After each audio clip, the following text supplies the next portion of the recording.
Good morning, everybody.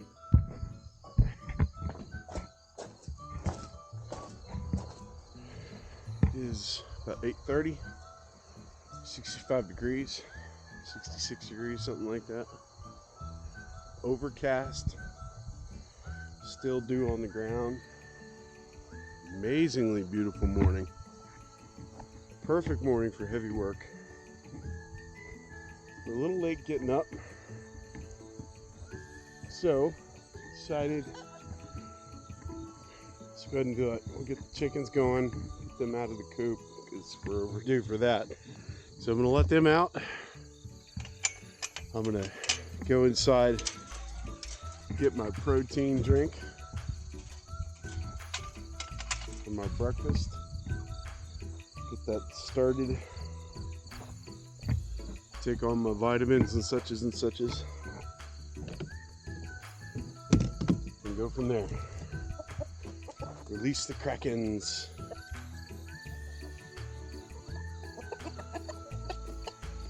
Tell him, Blacktail. Tell him. Ready, bird.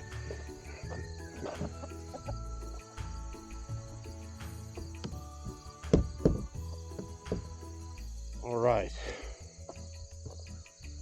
Let's get inside and get our day kicked off. We'll get inside and get breakfast going at least so we can get our day kicked off outside. I don't want to waste this weather. It's too beautiful. Look at that. Oh gosh, that view. It just gets me every time. I know, Daisy, I know. So amazing. Thank God we live out here. Oh.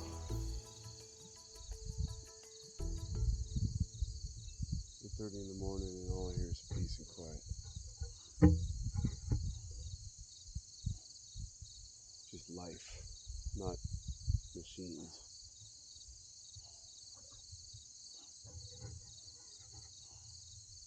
All right, later.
Wind's blowing, so I don't know how effective this is going to be, but let me just take you around the perimeter real quick of the anticipated area. So we have not finished. I have not yet marked this out or run a ruler on it, so I don't know. I don't have my exact measurements yet, but that's what I'm going to do next. So basically I have this line here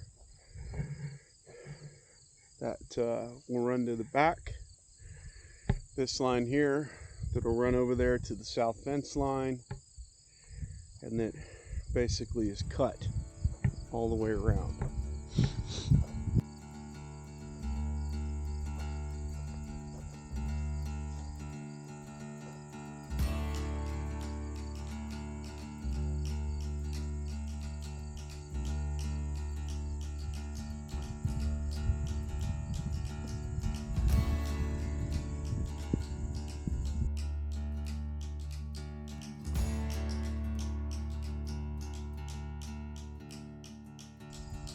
in the ground.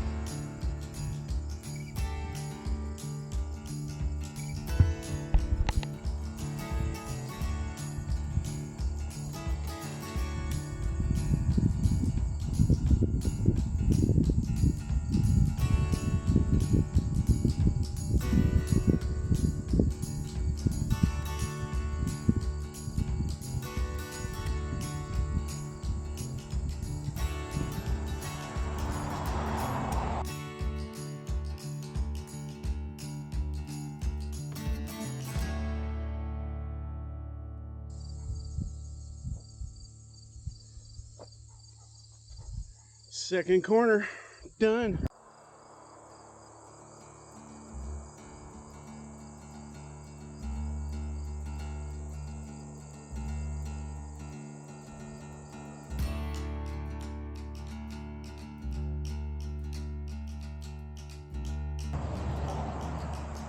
Third corner, done.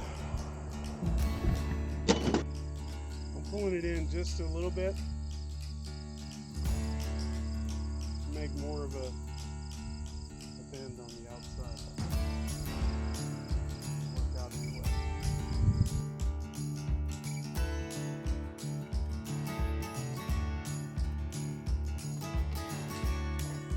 Fourth corner done.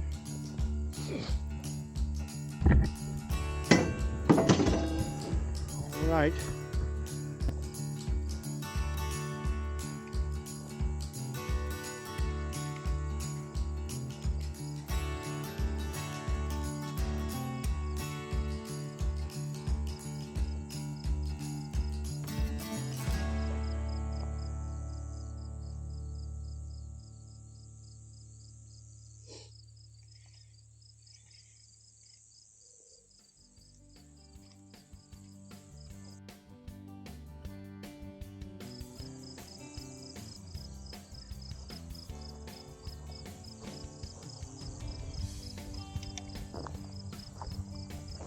$226 feet, which is good, because that means we can finish both sides without coming to the edge of a roll and still have plenty of line on both ends to start on the next section when we get there.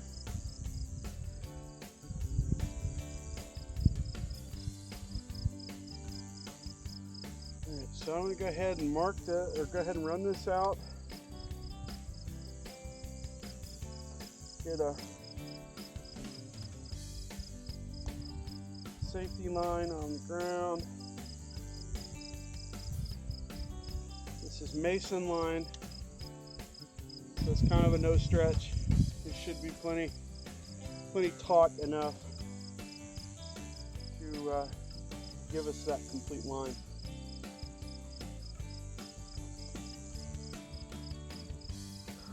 I think what I'm going to do is I'm going to go down there and start the knot. So to avoid cutting this, I don't know if it'll be reusable at the end of this project or not, but to avoid cutting it, what I'm going to do is just do a standard slip knot on the end.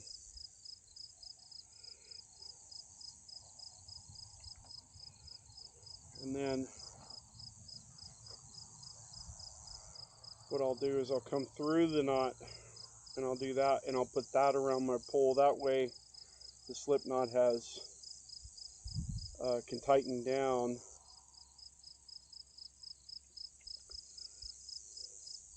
But it'll still provide resistance, but it'll be a little less. So that's what'll go around my T-post down there. I'm gonna go get that wrapped, and then I'll come back and put it on this guy. Oh, and I'm gonna do it low to the ground, not high, but low. I want the first line to be low. The reason is because if it's low to the ground, I'm not dealing with the T-post bending a lot as I put it under tension, and it will give me the straight line for when I go to make my measurements again with the tape, to know every 8 or 10 feet, whatever I need it to be. It'll give me a marker, where that perfect straight line is. But I also don't want it touching the ground. I want it high enough to overcome the dips in the unlevel terrain, but low enough to where I can know exactly where my straight line is along this line. So that's my goal.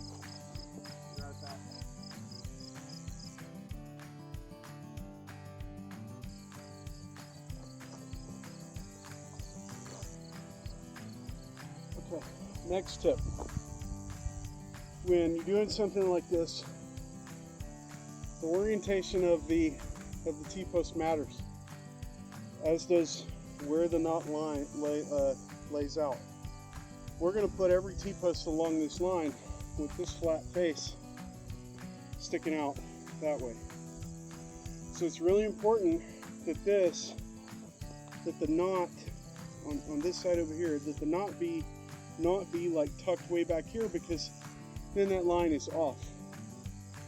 We want the line to be, or the knot, wherever it ends up stopping, we want it to stop on this edge here. That way we've got a flat line all the way across, and then all we need to know is the T-post goes just on this side of the line. So that's what we're doing next. All right, so for this, I need to give this a lot of tension. This needs a lot of tension. Okay, so what I'm going to do is I'm going to apply as much tension as I can before I end up wrapping it, to make it a little more permanent. If I let this go right now, it is really going to hurt. I've done that. I don't recommend it. But I want to pull a reasonable amount of tension or bowing out of this line. It needs to be a banjo string.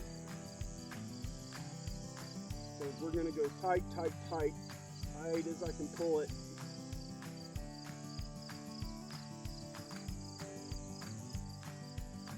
I'm using the roll for something a little easier to hold on to for that purpose. I also don't want to tension this around the pole yet, because I don't want that edge fraying out my line. Okay, that's probably good. So now what I'm going to do, I'm going to hold this, give it as much as I can, and then do a wrap. That is tight. Let's see if I can get a little more out of it there.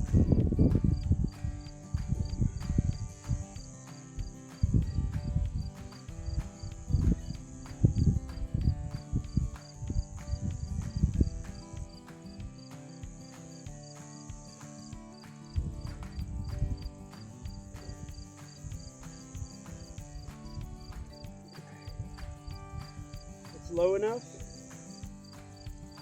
but high enough off the ground. Now what I'm going to do is to wrap this, I'm going to cross over, I'm going to go under, and this time I'm going to come on top. One more time, under, and then I'm going to go over again, and then I'm going to finish it with just a simple trucker's hitch.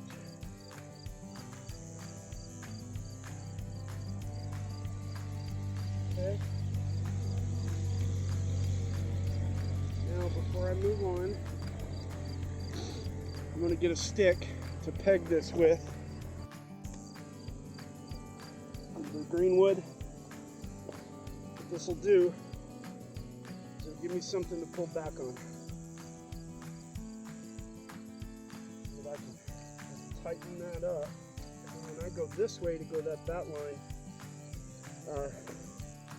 I have both the trucker's hitch and the stake holding it in place, so it's not going to come loose. Alright, now, before we move on, let's just go walk this line I can visually see that it's not, but let's just go walk the line and let's just make sure that it's not touching the ground anywhere and it's not impeded by any sticks or anything that might be throwing that line off. That's really important. Any clumps of grass, we're going to kick out of the way so we're not affecting the line or pushing it over. That kind of thing. Well, we are touching ground. Right here at this high spot. I didn't put that up high enough. I think I'm touching ground. Maybe I got it right this time. Oh, I did. Okay. Just need to pull that out.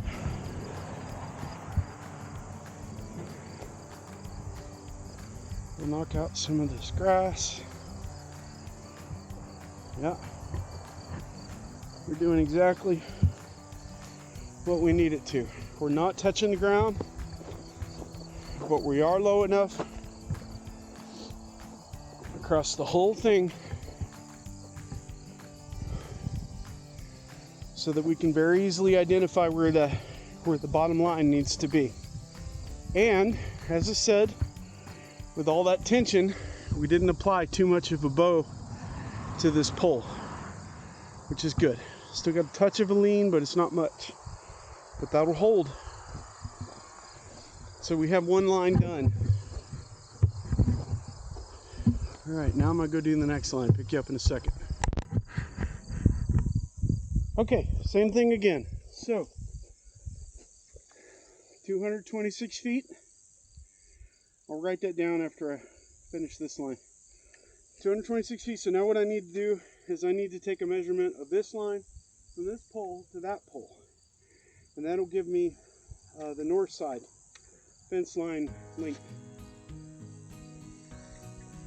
Okay, so we're going to go like this. Carefully walk backwards and I'm going to pull it. Backwards in a second.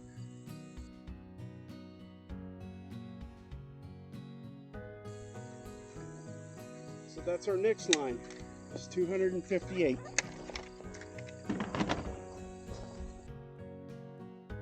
Got that recorded.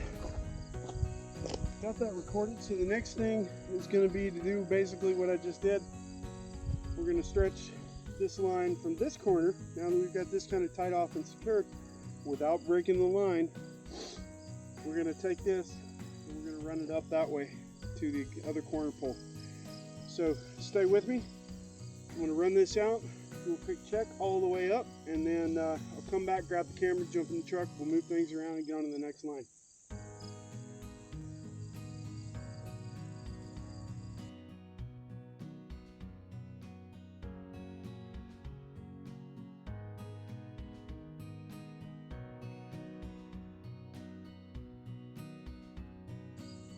You might have seen while I was walking back that the line got raised up a little bit on my leg, and that's because the ground goes up, but there's a kind of a depression there in the middle, and so while we're just barely over the top of the ground down here, up there we kind of got a bit of a dip, but that was necessary in order to overcome this kind of high spot right here. I'm out of string, out of mason line, so I'm going to have to pick some more up. So I guess for now we're going to call this part 2. Be done with it from here. We'll take another quick break, do a story time, and then we'll wrap up the video, and then next time, when it's time for part 3, we'll go from there. Alright, be back with you in just a second. You don't mind a little cigar, do you?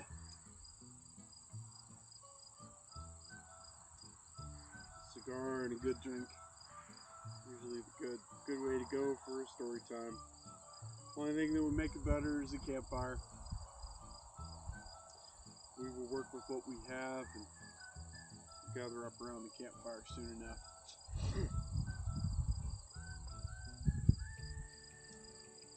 All right. So I figured this was an appropriate place to kind of tell this story, because these poles that are here. Earlier today we put in the corner poles. We ran the mason line on two of the sides, so basically on the east side and on the north side, right?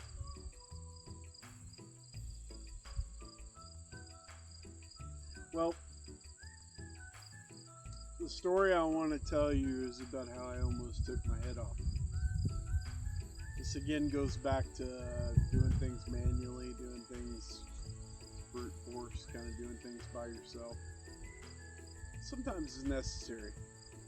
Like I'm building this sheep pen by myself because I don't have a lot of help to do it. My wife will do what she can, but it's just going to be what it's going to be. And that's okay. There's nothing wrong with that. But there's some good things to learn, and I'm going to share these stories so you can learn from my mistakes. So we put this fence in. This is kind of the backyard for off the house, basically. We wanted to extend it to we had just a little narrow space right off the backyard that was fenced in, and all this part was part of the just the open pasture. So we wanted to extend the fence to kind of back to where it is now, make our backyard about an acre big. It's close to an acre anyway, I think. Anyway,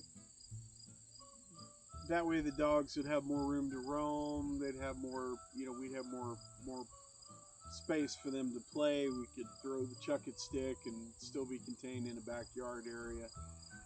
And later on we ended up putting the chicken coop in the backyard too, but that's maybe a different story.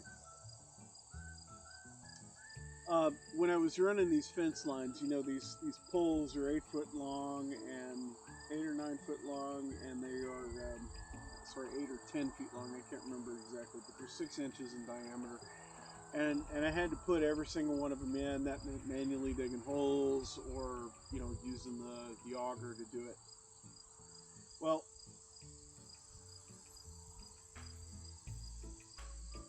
if you remember, we were using the bright orange mason line.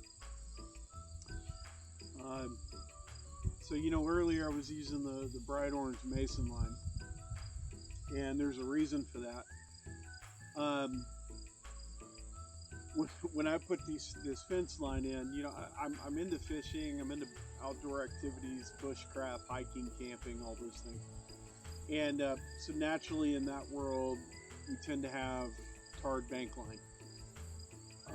It's the kind of stuff you typically would use for trout lines or whatever, for running catfish or catching catfish or jug fishing, that kind of thing. So I had, several spools of that. Thing is, that stuff is black and it's tacky. That's going to come into play here in a little bit. So, after I set my corners and I got my middle pieces where I wanted the cross braces and stuff for additional support on the fence as I'm running it down. For longer runs, you want an H frame or a diagonal frame or something so that you can apply additional tension, and it just gives structural reinforcement to the fence. So on a long run, usually 200-300 feet, that's the ideal thing to do. So I put those in. I had all my lines straight up, my poles were true and straight and everything, and I needed to know what the fence line was going to be. So typically when you run fence, you do a line, a string line that's low to the ground, and you do one that's kind of high up.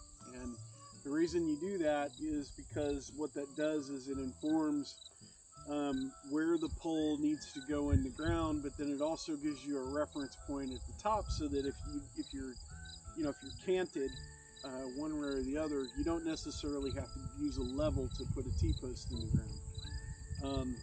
It's a way to make the whole process more efficient, right? So that's basically what I was doing. I had a low line and a high line. There's string lines made out of run with tarred bank line, pulled super tight and wrapped up on both ends. And I did that on the east fence, the west fence, and the north fence, and then it joins up the house kind of closer to the south. So I had these two lines run, and our backyard area at the time was super small, but we were using a four-wheeler to move all the equipment around. So a four-wheeler with a trailer, a little utility trailer that had about 1,000-pound capable load, and so we'd use it to haul the T-posts, these poles, bags of concrete, etc. Right? And the backyard area was super small, but that four-wheeler, another cool thing about it is our dogs love to chase the four-wheeler. They were all about chasing the four-wheeler, especially my little puppy, my boy Ranger. And so what we did was, after I was done for the day, I was on a high, great sense of accomplishment, feeling good about myself and what I had pulled off. And so I got on the four-wheeler and I started running the fence line. And keep in mind, this is the end of the day. It's April or May, I can't remember exactly. But it's, sun's going down. There's about an half hour to an hour left of sunlight. And so there's not a whole lot. You can't see a lot. Darker things, there's a lot of long shadows and that sort of thing. Long story short, I didn't flag that tarred bank line, so I couldn't see it. And I'm zipping back and forth on the fence line. Realize this is like 20 minutes after I had just finished like 3 hours worth of work getting the poles set up and the string lines run and level and made sure all that was good. So I had, in my mind, I was on this high for this work I had just completed, but only 20 minutes had gone by, and I swear, I don't know how I forgot that I put the line up, but I did. And because it wasn't flagged, and because it was black and dark color, I couldn't see it. So I didn't remember doing it, even though I had that was what I'd set out to do for the day, and I'd literally just finished it like 20 minutes before. I don't know. When you're tired, you don't remember things. That's why when I go on the e-bike, I'm constantly doing like simple math with myself and things like that, because that helps me judge my cognitive abilities, and that I'm not just running on fumes. Yeah.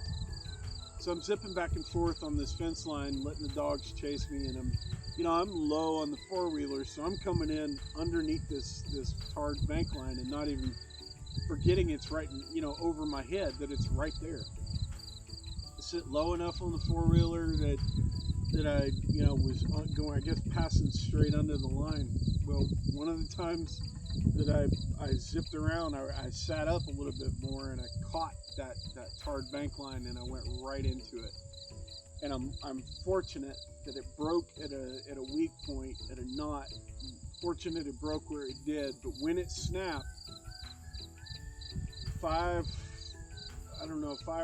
several feet of line came back, and in the recoil, because realize this tarred bank line is under tension, but in the recoil, it snapped back, and as I'm driving forward, it zipped around my neck and, spun around my neck 2 or 3 times and locked itself in place, because that tarred bank line, as I said, is tacky. And I don't know if you can still see it or not. Maybe you can. I don't know. But it actually dug in and cut my neck. I don't know how bad it could have been. But yeah, it almost took my head off. It actually dug into the skin, and I was bleeding. I had a ring around my neck. Yeah, I can still feel it.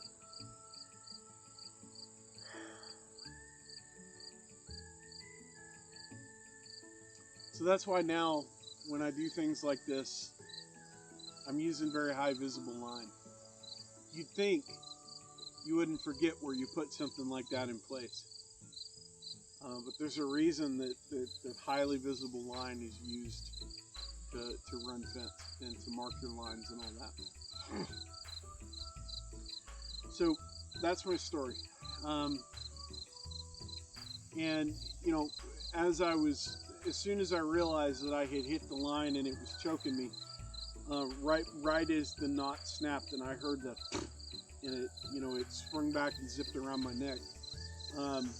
I was already applying the brake, but I was going full speed on my four-wheeler, so it took a second to slow down. So I got one hand on the brake like this, and the other hand's trying to get the string off my neck and throw it to the side before it drags me backwards and pulls me off the back of the four-wheeler. I was actually leaned all the way on the back, across the back rack, and at that point my hand was coming off the brake, and so it was slowing down on an uphill naturally.